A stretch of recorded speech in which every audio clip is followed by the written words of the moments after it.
ഭയങ്കര ബൾക്കി ആയിട്ടുള്ള ഒരു സംഗതിയെ ഏറ്റവും പുതിയ ടെക്നോളജിക്കൊക്കെ അനുസരിച്ച് മാറ്റം വരുത്തി സ്ട്രീം ലൈൻ ചെയ്യുകയാണോ ശരിക്കും ചെയ്യാൻ പോകുന്നത്? അങ്ങനെ ഒരു വൺ ഓഫ് ദ വിഷൻ എന്ന് പറയുന്നത് അതാണ്. അതായത് ഇപ്പോൾ ഒരുപാട് കാര്യങ്ങൾ വന്നു, ഇവൺ ആർട്ടിഫിഷ്യൽ ഇന്റലിജൻസിന്റെ കാലമാണ്. അപ്പോൾ ഇൻഫർമേഷൻ ടെക്നോളജി ഒക്കെ, അപ്പോൾ അതിനനുസരിച്ചിട്ട് കോമ്പറ്റ് ചെയ്ത് നിൽക്കുന്ന ഒരു ഫ്രെയിം വർക്ക് ആക്ച്വലി വേണ്ടേ. അപ്പോൾ അത് ആണ് ഒരു വൺ ഓഫ് ദ റീസൺ എന്ന് പറയുന്നത്. ഇനി അടുത്ത റീസൺ എന്ന് പറഞ്ഞു കഴിഞ്ഞാൽ നമ്മുടെ 1961 ആക്ട് ഉണ്ടല്ലോ, ഇത് ആക്ച്വലി ഇതിലൊരു 298 സെക്ഷനാണ് പറഞ്ഞേക്കുന്നത്. ഇത് സെക്ഷൻ 1 തൊട്ട് സെക്ഷൻ 298 വരെ. പക്ഷെ നമ്മളിതിങ്ങനെ വായിച്ച് പോകുമ്പോഴുണ്ടല്ലോ, ഇതിന്റെ ഒരു എഫക്റ്റീവ് സെക്ഷൻ എന്ന് പറയുന്നത് ഏതാണ്ട് ഒരു 819 സെക്ഷൻ ഉണ്ട്. അതായത് നമ്മൾ നമ്പർ എടുത്ത് പോവുകയാണെന്നുണ്ടെങ്കിൽ, നമ്മൾ എണ്ണി പോവുകയാണെന്നുണ്ടെങ്കിൽ, ഞാനൊരു ഉദാഹരണം പറയുകയാണെന്നുണ്ടെങ്കിൽ ഈ സെക്ഷൻ 115 115 എന്ന് പറഞ്ഞിട്ടൊരു സെക്ഷൻ ഉണ്ട്. ഇതില് അപ്പൊ നമ്മൾ ഈ ഒറിജിനലി ആക്ട് ഉണ്ടായ സമയത്ത് 115 ഉള്ളൂ.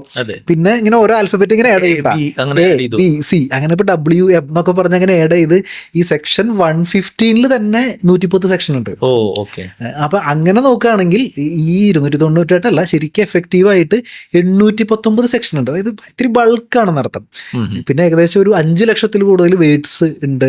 പിന്നെ 47 ചാപ്റ്റേഴ്സ് ഉണ്ട്. അപ്പൊ ഇങ്ങനെ കുറച്ചൊരു ഇതിങ്ങനെ ബൾക്കായി വരികയാണ്. ഓരോ കൊല്ലം കഴിയുന്നവർ ഓരോ അമെൻമെന്റ് വരുമ്പോൾ ഇതിങ്ങനെ കൂടി വീർത്ത് വരികയാണ്. അപ്പൊ ഇതിനെ ഒന്ന് സിംപ്ലിഫൈ ചെയ്യാന്നുള്ളതാണ് അടുത്ത ഒരു ലക്ഷ്യം ഉണ്ടായിരുന്നത്.